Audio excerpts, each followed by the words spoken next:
Mutton குழம்பு எப்படி செய்யலான்னு சொல்லிட்டு பார்க்கலாம். இன்னைக்கு நாம சுவையான மட்டன் குழம்பு எப்படி செய்யலான்னு சொல்லிட்டு பார்க்கலாம். ஒரு பாத்திரத்தில் நல்லெண்ணெய் ஊற்றி பிரியாணி இலை பட்டை போட்டு தாளிச்சிக்கலாம். அதுக்கப்புறமா சின்ன வெங்காயம் போட்டு நல்லா வதக்கணும். நான் நல்லெண்ணெய் தான் யூஸ் பண்ணியிருக்கிறேன். நான்வெஜ்ஜுக்கு நல்லெண்ணெய் யூஸ் பண்ணால் தான் நமக்கு ரொம்ப டேஸ்ட்டாக மணமாக இருக்கும். நல்லா வதக்கிக்கணும். இந்த மாதிரி நல்லா வதக்கணும். வதக்கினா தான் நல்ல ஒரு டேஸ்ட்டு கிடைக்கும். அதுக்கப்புறம் இஞ்சி பூண்டு பேஸ்ட்டு சேர்க்கணும். சேர்த்து இந்த மாதிரி நல்லா வதக்கணும். நல்லா வதக்குனதுக்கப்புறமா நம்ம கழுவி வச்சுருக்கிற கறியை இதில் சேர்க்கணும். கறியை 2 டைம் நல்லா கழுவிட்டு சேர்க்கணும். இந்த மாதிரி கிளறி விட்டுக்கணும். நல்லா கிளறணும்.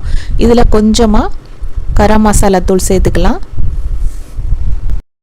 1 ஸ்பூன் கரம் மசாலா தூள் சேர்த்துருக்கிறேன். 1 கிலோ கறிக்கு 1 ஸ்பூன் கரம் மசாலா சேர்த்து இந்த மாதிரி வதக்கணும். அதுக்கப்புறமா 2 ஸ்பூன் மட்டன் மசாலா சேர்க்கணும். சேர்த்துட்டு வாட்டர் எதுவுமே சேர்க்காம கறியை குக்கர் மூடி போட்டு 4 விசில் 5 விசில் அடிக்க விட்டு நம்ம எடுத்து வச்சுக்கலாம். தண்ணியே சேர்க்கக்கூடாது. அந்த எண்ணெய் அப்புறம் அந்த மட்டனில் இருக்கிற அந்த தண்ணியிலேயே நல்லா கறி வெந்துடும். ஒரு 4 to 5 விசில் விட்டதுக்கப்புறம் இந்த மாதிரி தான் இருக்கும்.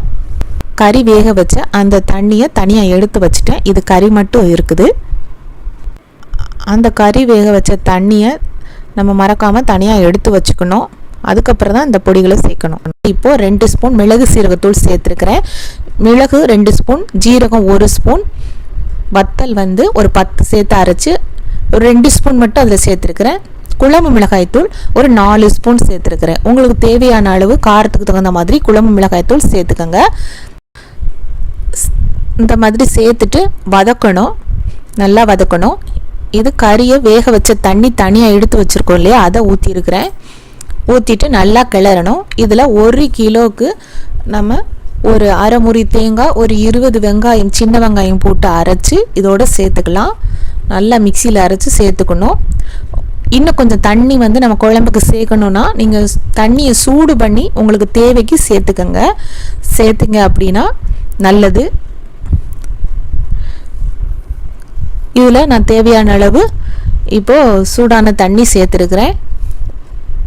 தேங்காய் அரைச்சி ஊற்றியாச்சு. இப்போ ஒரு 5 விசில் விட்டு நம்ம எடுத்துக்கலாம். சுவையான சூப்பரான மட்டன் குழம்பு ரெடி ஆயிடுச்சு.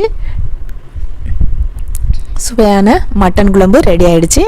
நீங்களும் ட்ரை பண்ணி பாருங்கள். ரொம்ப டேஸ்ட்டாக சுவையாக இருக்கும். இந்த வீடியோ பிடிச்சிருந்தது அப்படின்னா சப்ஸ்கிரைப் பண்ணிக்கோங்க.